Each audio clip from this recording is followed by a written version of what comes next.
Hey everybody, welcome back to the channel. If you're anything like me, you've stood there in the gun store staring at 50 pistols on the wall, pulse up, asking yourself which one is actually going to go bang every single time and your life depends on it. Today isn't about drama or hating on brands for views. It's straight up honesty about 12 firearm companies, ranked from the ones I wouldn't hand to my worst enemy all the way to the single name I'd trust with everything I love. We're talking real experience, recalls, and tens of thousands of rounds fired. Grab your coffee, get comfortable because this one's a long ride. Number 12.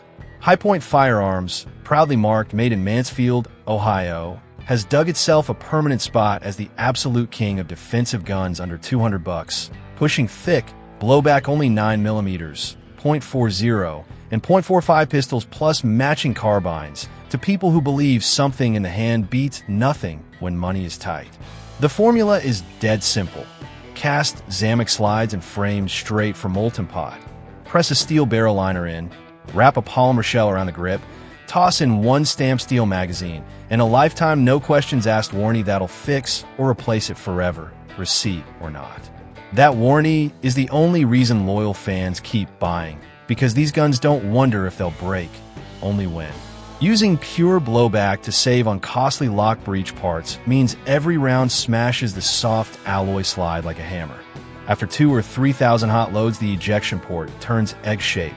The extractor swells. Fine cracks crawl across the top cover until one day the whole piece explodes off with a sad metallic pop. Feed anything above standard pressure and the slide starts peening so bad it feels like shifting gears with no clutch.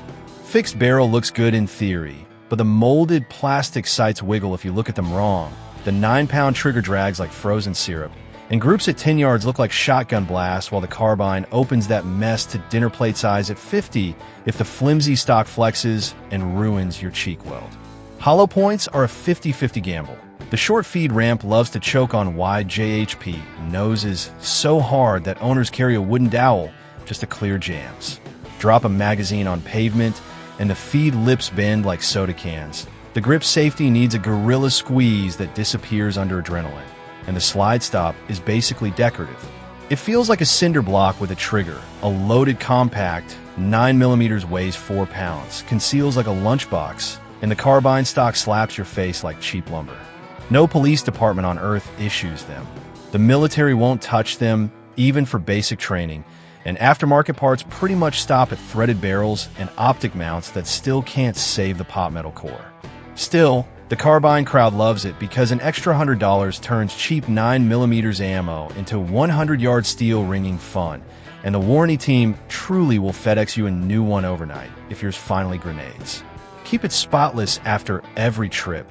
Feed it nothing but round-nose FMJ. Treat it as the throwaway range beater or glove box varmint gun it was designed to be, and you'll be fine. Ask it to do anything serious, and you're playing roulette where the house never loses. Number 11. Taurus, the Brazilian giant that stuffs American gun racks with handguns and revolvers priced like last season's shoes, has been fighting for years to outrun its old reputation as the unpredictable wild card of cheap firearms. And even though they've come a long damn way since the horror show early 2000s, that inconsistent QC ghost still whispers loud enough that you'll find yourself checking the chamber every single time you holster one. Everything pours out of massive plants in Sao Paulo, millions of polymer frames and steel barrels wearing names like G2C, G3, TX22, and the timeless 856 revolver, all built to beat Glock, Smith Wesson, and Ruger by $100 or more, while screaming good enough to first-time owners or anyone who just wants a bedside boomstick without emptying the bank. Specs read great on the screen. The G3C crams 15 plus 19mm rounds into a tiny frame with adjustable sights, a respectable trigger, and a manual safety that pulls double duty as a decocker on certain versions. While the 856 tucks 6 rounds of .38 special into a snubby that vanishes inside a jacket pocket. Real-world street price floats $250 to $350. Pure honey for anybody who believes expensive equals reliable. Scratch the shiny brochure and you're playing Taurus roulette. One G3 will eat filthy surplus ammo all weekend without a cough. The next rolls out with a crooked front sight, a mag that sticks like glue, or a trigger bar that cracks at round 312. The 2016 class action lawsuit over drop fire issues in the Millennium Pro and G2 series forced a recall of almost 1 million guns. And even though everything after 2017 got thicker sear housings and lighter strikers, the stink still hangs around like old hops on a hoodie. Revolvers do better overall, but timing problems still pop up, cylinders lock solid on hot plus P ammo, and you end up mortaring the thing like a broken M203.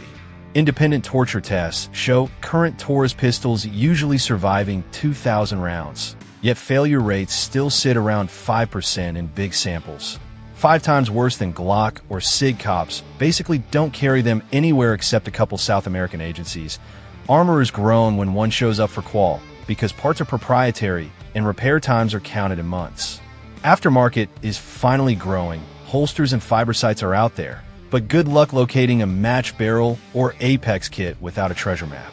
Customer service is way better than the old Miami black hole days. Claims actually get processed, but the solution is usually a refurbed gun instead of a real fix, so you're swapping one, maybe lemon, for another possible dud. When one runs right, range trips are pure fun, ergos feel nice, recoil is tame, and the bang for buck is ridiculous.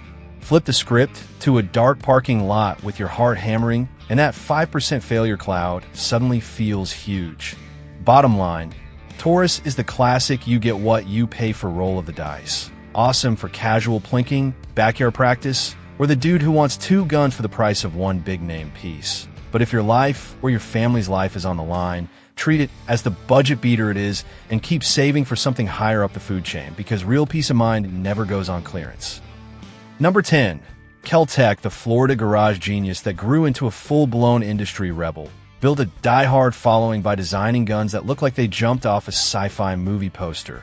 Fold-up carbines, bullpup shotguns, pocket pistols skinnier than your phone, all priced low enough to make the big boys nervous. But that same wild innovation frequently leaves reliability dangling by a thread when real life asks for more than a slick social media clip. Look at the SUB 2000, a 9mm or .40 carbine that folds down to lunchbox size and gulps Glock or Beretta mags like they're free.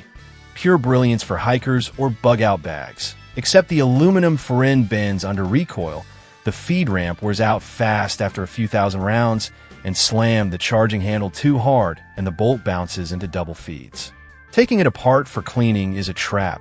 Misalign the barrel lugs and the hinge locks forever, and plenty of owners have seen the plastic buffer explode into dust mid-magazine, instantly turning fun into single-shot frustration.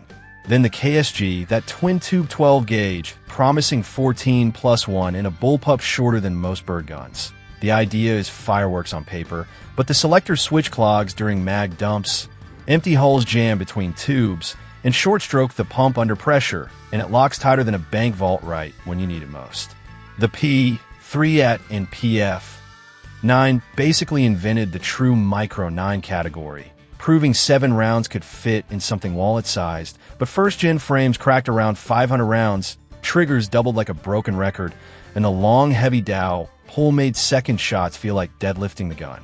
Recalls litter their timeline like shotgun holes in sheetrock, RFB barrels sagging from heat, KSG chambers blowing out, PMR, 30 mags splitting wide open, each followed by a quiet patch, and a shrug because Kel-Tec's entire philosophy is ship fast, fix later. They lean heavy on polymer and 70-75 aluminum to keep cost and weight low, but that leaves flex and heat resistance questionable. Run a suppressed SUB, 2000 on a hot day, and watch the Firearm melt like chocolate left in the sun. Aftermarket exists mostly thanks to 3D, printer wizards, and die-hard fans. But try buying a factory recoil spring on a Sunday in the middle of nowhere and you're begging for next week delivery. No law enforcement agency issues them. Military contracts are fantasy, and even the biggest fans admit these live closer to prototype than proven duty gear. That said, the fun factor is off the charts. The KSG dumps buckshot like a video game cheat code. The SUB 2000 turns any trail into a gong show, and $300 to $800 depending on model slices the competition in half. If you want backyard laughs, cheap home defense, or the coolest oddball at a range. Kel-Tec brings more grins per dollar than anyone. But if your pulse is riding on perfect function, see these for the wild experiments they are, clean them obsessively, carry a bag of spare parts. Number 9. Remington, America's oldest firearm company with roots clear back to 1816 and a heritage that once meant bulletproof reliability through legends like the Model 870 pump and the Model 700 bolt gun, now lives in an awkward spot where old glory crashes headfirst into years of corporate mess, slipping quality, and recalls that have even the biggest fans running serial numbers before they'll stake their life on that big R.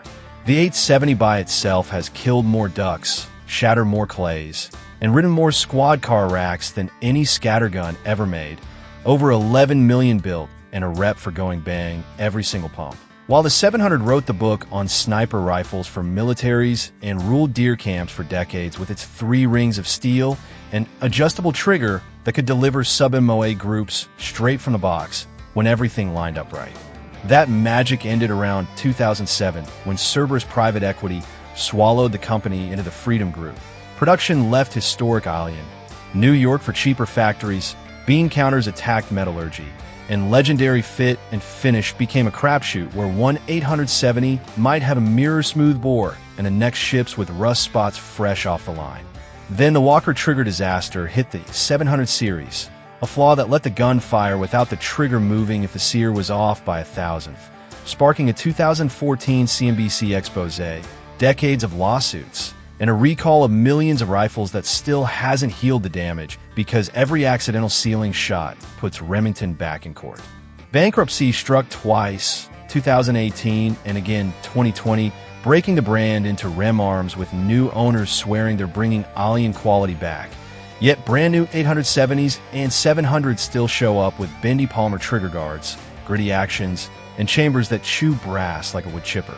The Versa Max and V3 semis flash brilliance with gas systems that swallow everything from light target loads to heavy magnums. But carrier latches breaking and bolt handles snapping off under recoil keep them off cop belts. Prices still tempt. A basic 870 Express goes $300 to $500, a 700 ADL with scope package hangs around $600, and used police Wingmaster Surface even cheaper, but buying one now means a magnifying glass, bore light, and a fast trip to the recall website. Departments have quietly moved to Benelli and Mossberg pumps. The Marines ditched 700-based M40S for custom rigs, and precision shooters chase Tikka or Bergara for guaranteed accuracy. That said, a clean pre-2006 example, especially an old Wingmaster or a 700 with a J-lock swapped out, is still a tank that'll outlive your grandchildren if you oil it once in a while. Bottom line, Remington's golden era build immortals you can still trust if you buy old and inspect hard. But anything from the last 15 years carries too many red flags for me to bet my life on a name that used to be the definition of dependable. Number 8. Walther, the legendary German engineer that's been refining striker-fired triggers since the PPK Road and Bond shoulder rig back in the 60s. Plays the quiet master in a room full of screaming rock stars, dropping pistols like the PPQ and now the PDP that own the best, crispest, shortest reset factory trigger you'll ever touch. Glass rod wall and a 4.5-pound brake that feels like legal cheating. Ergonomics hug your hand like they scanned it in Stuttgart. The low-bore axis eats recoil for breakfast, and PDP slides come optics ready from the factory with a stack of plates so you can mount a dot without shipping it off to a gunsmith. German cops have carried PPQs for years. French GIGN runs the compacts. And the second you pick one up, the balance is so perfect you forget it's there until the buzzer goes, and you're drilling sub-2-inch groups at 15 yards on pure autopilot. Steel guide rod, grippy stippling, swappable backstraps. It fits almost everyone. And a modular fire control unit means you can change grip sizes tomorrow if your carry changes today. Here's the rub in the States. Walther never hit the mainstream jackpot like Glock or Sig. So the aftermarket world is a ghost town compared to what you're used to. Walk into some random shop in Montana on a Tuesday, asking for a PDP holster, and you'll probably get a blank stare or a 2-week wait. Same story for optic plates, threaded barrels, or aftermarket trigger kits. They killed the PPQ for the PDP and left a bunch of early fans with orphan mags and holsters collecting dust. And even though the PDP mostly takes PPQ mags, that switch burned a lot of people who felt ditched halfway through. Parts are getting better through Walther Arms USA, but it's still not grab and go. You're planning orders weeks out instead of same-day Amazon. And if you're a cop or contractor who needs a spring overnight, that delay hurts. Prices run $600 to $800, not cheap, but not custom shop either. So you're paying extra for that German refinement without the giant support network that makes Glock feel like the Camry of pistols. Range time is pure happiness. Competition guys worship the trigger, and once they're broken in, the guns themselves are stupid reliable. But daily carry means leaning on a much smaller circle of dealers and armorers. If you're near a big city with a good Walther hookup and you live for trigger feel above all else, the PDP is a hidden gem that'll smoke guns costing double. But if you're out in flyover country or you swap parts like underwear, the thin ecosystem can turn a work of art into a logistical pain. So love the pistol all you want. Just understand the support family is tight-knit, not worldwide. Number 7.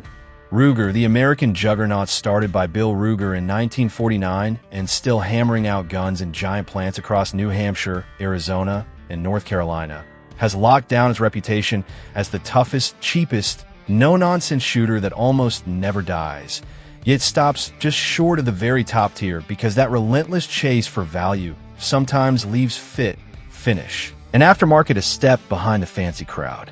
Start with the October 22nd, the little .22 that has moved over 7 million units and taught 3 generations how to shoot.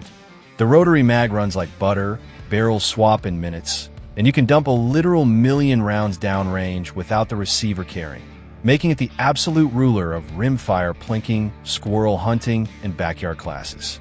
Hop to pocket rockets, and the LCP line vanishes in your jeans at under 10 ounces, eats every flavor of .380 without complaint, and has flat out saved lives when a bigger gun wasn't an option. The new LCP Max now crams 10+1 in the same footprint and throws in an optics cut for the tiny dot crew.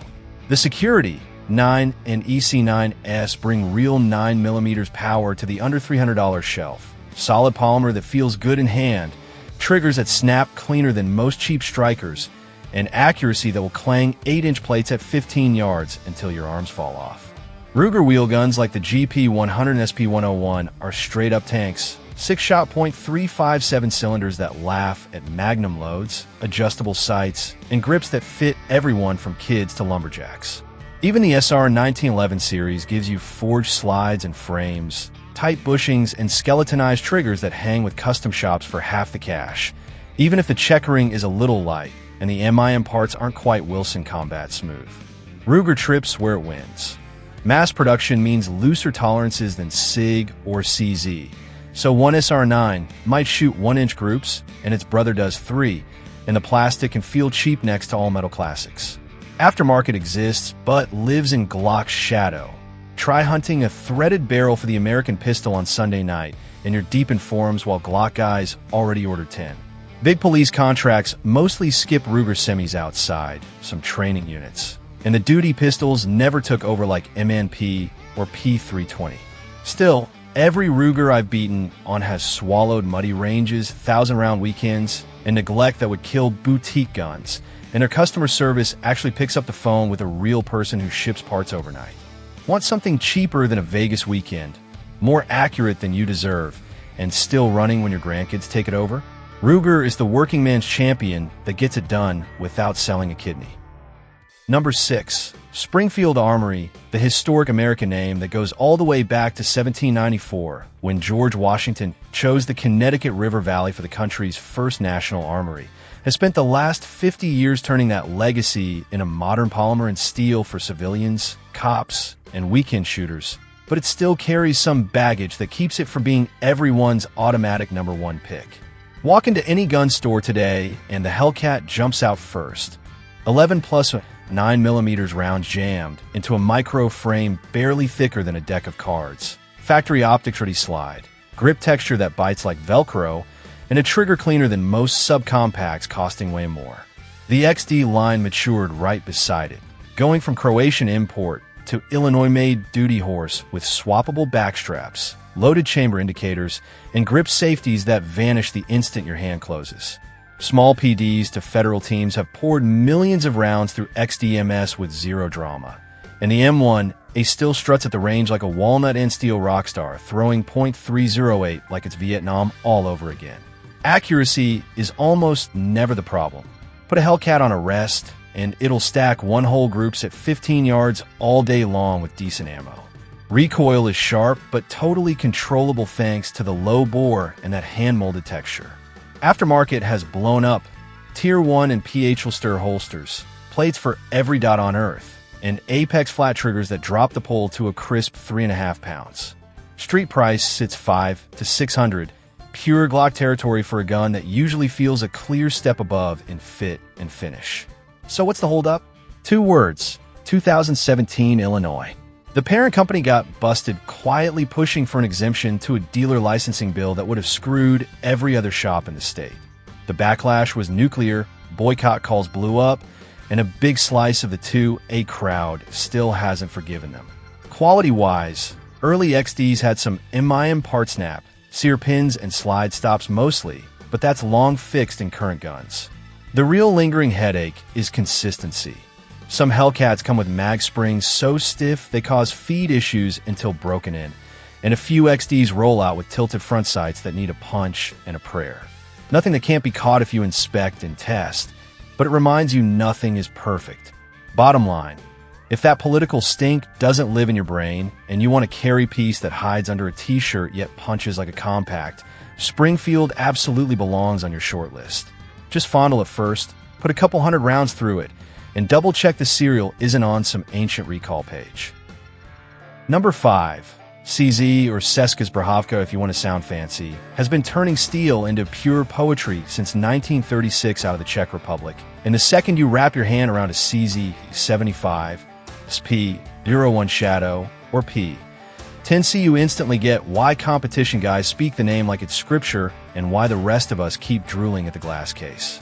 The wizardry begins with that famous slide-inside frame design on the all-steel 75 series. The bore sits stupidly low, so recoil flips straight up instead of twisting your wrist, and follow-ups land before you even finish thinking about them. Hammer-fired single-action trigger snaps at a crystal-clean 4 pounds with zero creep, and a reset so short you can feel it wearing winter gloves, making 25-yard steel look like child's play. The Shadow 2 cranks it further with a heavier frame, flared mag well, and fiber front sight, then goes out and wins damn near every IPSC and USPSA production match like it's mad at the world. Jump to the striker-fired Polymer P, 10C, and you still get a trigger that embarrasses most factory Glocks, real backstraps that actually fit people, grippy stippling that locks in sweaty hands, and a factory optics cut ready to roll. Accuracy is almost insulting. I've seen brand new shooters stack one ragged hole at 15 yards because the gun flat out refuses to miss. Reliability is a non-issue. They'll eat dirty toolless steel case or hand-loaded boutique JHP all day, and a hammer-forged barrel shrug at 10,000 round beatdowns. Euro cops have trusted them for decades, and US agencies are finally waking up. The downside? We don't live in Prague. Parts, holsters, and optic plates aren't sitting on every shelf at the big box stores. You might wait a week for a recoil spring or drive an hour for a decent Kydex holster that wasn't printed in someone's garage. Competition mags cost twice what Glock sticks do. And if your local shop only carries 2 brands, CZ almost never makes the cut. CZ USA has beefed up warehouses and dealers, but the support ecosystem still lags behind the polymer giants by a solid margin. Prices match the quality. Steel 75s run $600 to $800, Shadows push $1,000 easy, and even the budget P 10C starts north of $550. That's not cheap gun money, but it's a screaming deal for what you're holding. Bottom line, if your world is ringing steel, crushing stages, or just owning a pistol that feels like it was custom-made for your soul, CZ is untouchable. Just be ready to plan your spare parts stash like a chess master and keep a couple fast shipping websites bookmarked. For pure shooting happiness and production gun performance that humiliates the competition, nothing else is even playing the same game. Number 4. FN Herstal, the Belgian war machine that's been arming NATO longer than most of us have been alive, builds firearms so over-engineered and tough that the SCAR and 509 laugh at tests that send other guns to the scrap heap. Yet for the regular civilian, the brand stays a gorgeous, pricey, semi-exotic unicorn that forces you to schedule your life around thin parts availability and a fat price tag. The SCAR, picked up by Socom, lets operators swap from 5.56 to 7.62 barrels in minutes without losing zero, and the piston system shrugs off carbon like it's allergic while the charging handle stays cool enough to hold during full auto mag dumps. I've personally watched one eat 1,000 rounds of suppressed 300 blackout in an afternoon on the adverse gas setting with zero malfunctions and the folding stock still snapping shut like a vault door. The FNX 45 tactical rolls out suppressor ready with raised night sights and a decocker 15-round mags that drop free in mud, but that big .45 punch lives in a package that costs over $1,000 and weighs about the same as a house cat. The 509 series smoked everyone except Sig on price in the Army's brutal MHS trials, packing a flat trigger, fully ambi controls, and a low bore that tames recoil better than most. Yet you're still looking at $700 to $900 on the street, and good luck finding a spare recoil spring or optic plate at some small-town shop on Friday evening. FN's civilian support is growing, but it's still dwarfed by Glock and Smith. Holsters are out there, but plenty are custom waitlist only, and mags cost double a Glock stick. The 5.7N, that Space Blaster 5.7 by 28mm monster, punches through soft armor like tissue and carries 20 flush, but ammo is $1 a pop and the gun itself pushes 1,500, making it a range queen for most and a duty gun only for agencies with deep pockets. Reliability isn't even a conversation. FN overbuilds everything to ridiculous levels. Hammer forged barrels, beef polymer lowers, and finishes that laugh at saltwater. The only real hurdle is pure logistics. If you're not near a major city, spare parts mean mail order and prayer, and if your wallet isn't padded with overtime, the sticker shock hurts. Still, when the job is Arctic freezes, desert melts, or weeks without a cleaning rod, FN is the silent professional that never brags. It just works. For the guy willing to stock a small spare parts armory and swallow the premium price, FN hands you military grade, no excuses confidence in a civilian wrapper. For the rest of us, it's the gun you stare at on the wall, pick up and sigh over, then reluctantly set back down when the register starts talking about second mortgages. Number 3. Sig Sauer, the Swiss German Titan that's been the go-to for SEAL teams and Secret Service longer than most of us have been breathing, is so close to perfect reliability that it actually stings to point out the flaws. Yet a couple very public hiccups stop from wearing the undisputed crown when every millisecond and every tiny part has to be flawless when lives are on the line. The legend started with the P226 smoking Beretta in the 80s XM9 trials, locking in the Navy contract and proving it could run soaked, buried in sand, or frozen solid. Then the P320 did the same in 2017, beating Glock, Smith, FN, everybody to become the M17 and M18 for the entire U.S. military. That's not hype. That's taxpayer millions and thousands of torture hours saying this thing takes abuse and keeps clicking. The P365 rewrote the book on pocket nines, cramming 10 plus 1, later 11, then 13 with extended mags, into something barely bigger than your wallet, complete with factory flat trigger, night sights, and optics-ready slide. Cops love them. FBI HRT, Texas DPS, half the patrol cars in America run 320s and 365s every day. Aftermarket is basically endless, second only to Glock, holsters, lights, comps, milled slides, whatever you want, it's on the shelf. Legion series triggers are so good grown men get emotional. And the Ergos, modular grips, swappable backstraps, low bore, fit everyone from tiny to gorilla hands. Accuracy is stupid. I've seen bone stock P3 20x5 Legions drill sub-2-inch groups at 25 off a bag, and the old P226 in .35 7 SIG still owns the FBI hostage rescue distance record. Recoil is soft even in the little 365 thanks to smart design and modern metals. Prices match the resume. $500 for a base 365, $700 for a 320 compact, up to $1,200 for a full Legion build. So why not number 1? Because a few cracks showed. Early 2017 P320S could drop fire from certain angles, heavy slide, light trigger, bad sear geometry, and Sig's fast, free upgrade, thinner trigger, lighter striker, new sear fixed it, but the headlines and lawsuits still burn.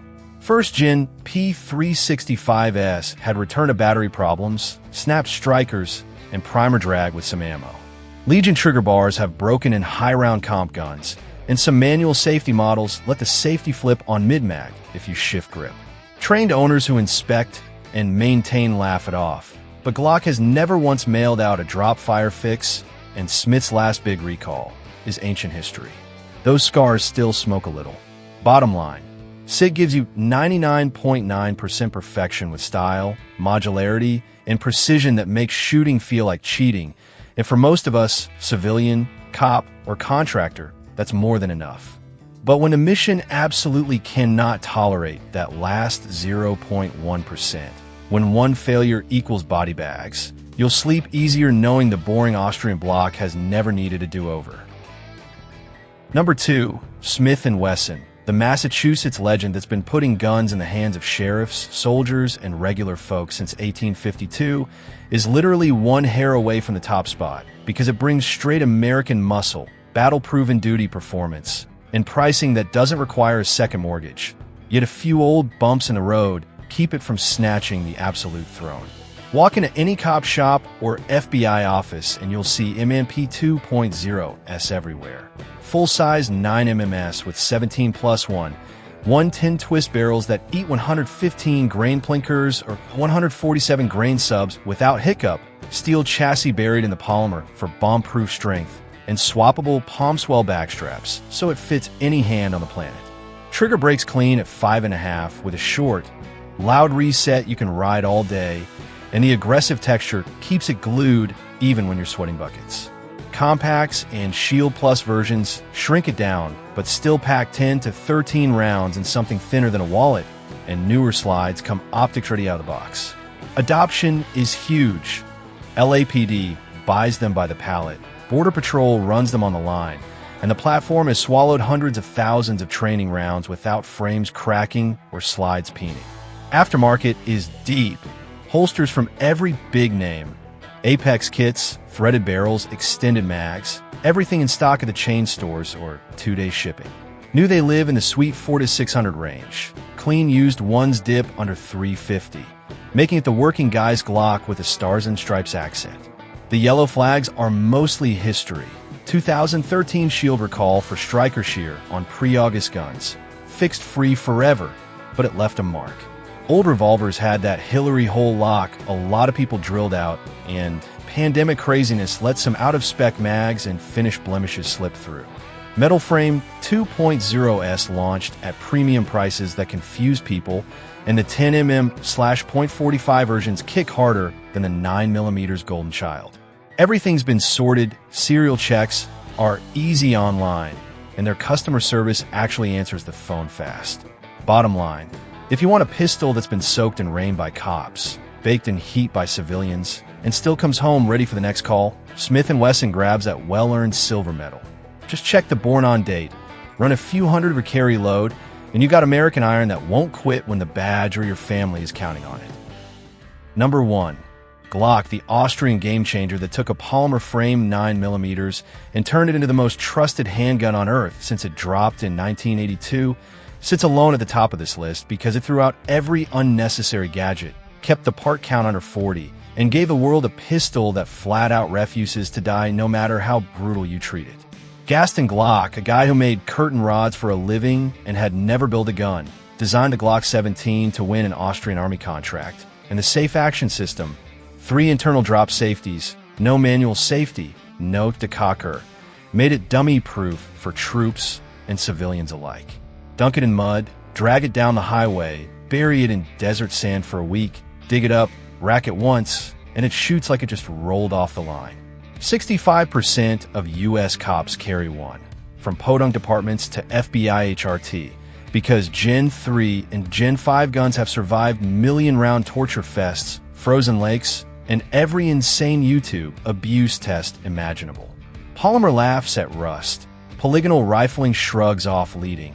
And the Tenifer coating is tougher than most hardened steel. That old Gen 4 brass-to-face issue is long dead. Gen 5 cleaned up the extractor, tightened the barrel, threw in ambi slide stops, and never lost a single ounce of that legendary reliability. A Glock 19 goes for about $550 on the street, holds 15+1, weighs 23 ounces empty, and hides under a t-shirt better than your wallet does. Aftermarket is endless. Holsters at every truck stop, night sights with one-click shipping, +2 base plates at every match, and armor classes in every decent-sized city. Trigger breaks at 5.5 with a short, positive reset, grip angle points naturally for most people, and swappable backstraps fit everyone from kids to giants. It ain't pretty. The trigger won't make a 1911 guy cry happy tears, and it loses every beauty contest to a steel Sig, but pretty doesn't keep you breathing when everything goes dark. From Norwegian commandos in blizzards to Arizona deputies in 120-degree sandstorms, the same ugly black brick just keeps running. Spare parts are dirt cheap. Mags drop free when they're caked in crud, and the bore axis is low enough to tame snap without a comp want a gun that works every single time. No excuses, no coddling, no picky ammo. Glock is the answer. It's the Toyota Camry of pistols. Zero sexy, infinite reliability, and the benchmark every other company secretly measures against. There you have it, 12 brands, one hard truth. Going cheap can cost you your life. Flashy innovation still has to prove itself in the mud. And sometimes the simplest design wins the fight. Do your own research, get your hands on them, and choose whatever fits your grip and your reality. Drop your own stories down in the comments. Smash that like button if this helped you out. Hit subscribe for more Zero BS gear breakdowns. And I'll see you in the next one. Stay safe, stay armed, and we'll talk soon.